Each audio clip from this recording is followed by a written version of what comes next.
కృష్ణ, మనం నానమ్మ వాళ్ళ ఇంటికి వెళ్దామా? అలాగే అదితి, పద.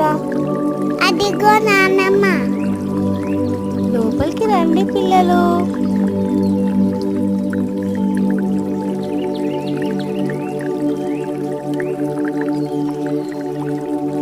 ఏంటి విశేషాలు, ఇలా వచ్చారు? నానమ్మ, నువ్వు చక్కినాలు చేసి పెడతావా? అలాగే బుజ్జి తల్లి, నువ్వు అడగడం నేను చేయకపోవడమా? ఇదిగోండి పిల్లలు, తినండి. ఇదిగో కృష్ణ, తిను. మన ఇద్దరం తినమా? చాలా బాగున్నాయి అదితి, నువ్వు చెప్పినట్టే ఉన్నాయి. తాత, నువ్వు కూడా తిను. ఇంకా మేము ఇంటికి వెళ్తాం నానమ్మ. అవును నానమ్మ, మేము ఇంటికి వెళ్తాం. బాయ్ తాతయ్య, బాయ్ నానమ్మ.